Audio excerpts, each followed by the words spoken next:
Hello everyone, I'm Taylor Bambico. For today's video, I'll be talking about Colt's Officer Model Match and 22 Long Rifle. Now before I go any further, I'll ensure this revolver is clear. Let's continue, shall we? So, recently I've been kind of on a binge for 22 caliber firearms. Most of it has to do with just ammo prices. I've been looking around, I have the Ruger SR22. That's a lot of fun, but I kind of wanted a 22 revolver. One of the stores I frequent has a Smith & Wesson Model 17. I was debating about that. It's in pretty good shape, actually. Another store I was at had this particular firearm. I was looking to get it. One of the guys actually talked me out of it. And we were looking at other firearms. That's how I ended up with the CZP-10F, which it was fun to have. It really was a good gun. However, if you recall in that video, I did discuss how it had a few malfunctions, had some failures to extracts.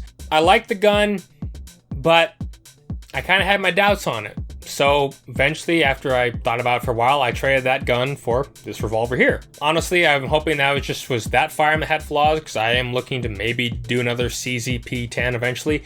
Might not be the F, it might be the C, I'm not sure just yet, or I might go with the P07 or P09. Don't know just yet. Anyway, I decided, okay, well, I want this gun.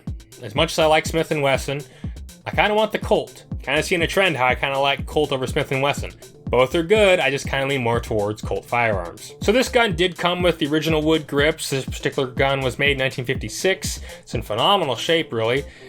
I took the grips off because I didn't want to get them damaged. I figured, okay, well, for now, we're just going to put these Pacmar grips on. They're actually the same frame size as what's used on the Colt Python.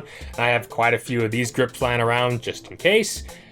I'll probably in time just get some aftermarket wood grips for it, just because it will look better than the black rubber.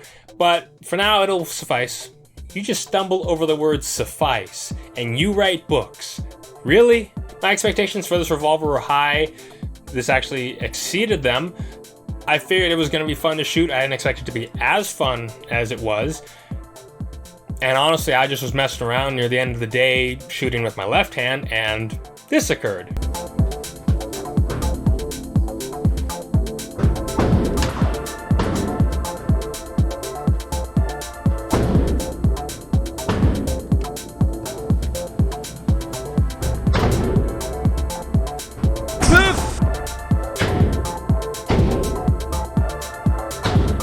Honestly, I think that was mostly just luck and a bit of not caring. I just raised my hand, squeezed the trigger, and as luck would have it, hit right there. In fact, I did that once with the 686.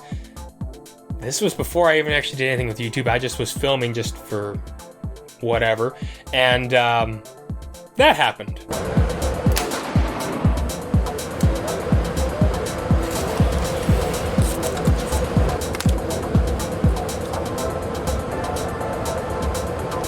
I always thought that was pretty cool. That was definitely before I ever did any stuff with YouTube. You can tell by how low I had the camera positioned. And yeah, it was just okay. I tell you, that's one problem right now with the cost of ammunition.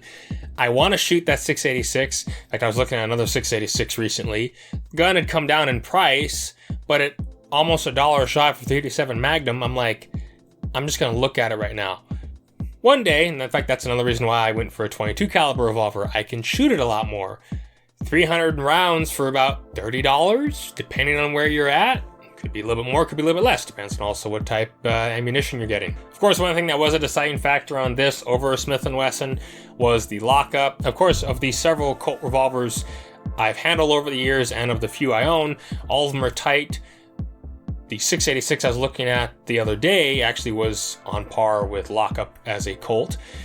For that price, it should be about almost $900, but as I'm saying, and for this revolver being made in 1956, even though it is a 22, the lockup is phenomenal. I mean, if I really tried to Hulk it, it probably would move, but you're not going to do that anyway. In fact, I was shooting this the same day I was shooting the SR22. It was amazing how different it was to go from a double action revolver to a double single semi-automatic handgun. Also, just because you can't find revolvers like this as common, they're out there. You can go on Gunbroker, which going on Gunbroker is fun, but also kind of, if you know, you know. When I was actually looking at this the first time, the guy behind the counter was saying they could find one that wasn't the match model for a lot cheaper. Honestly, I was looking, they weren't that much cheaper. Then of course with shipping fees, and then you gotta pay taxes on them.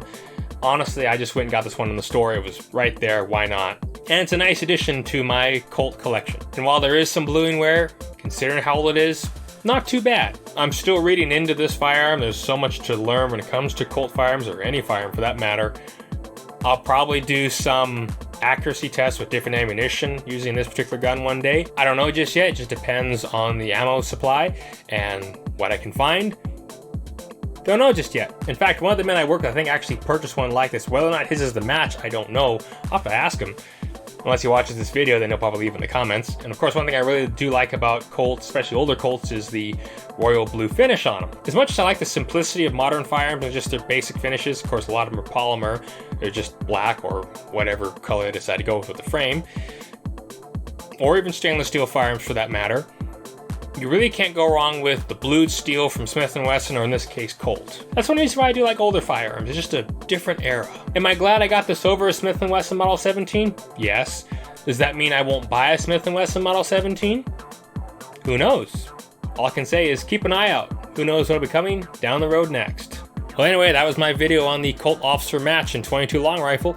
If you enjoyed it, remember to subscribe if you haven't already. Click that bell icon so you're notified when I upload new content. Leave any comments you have in the section below, and have a good day. See ya!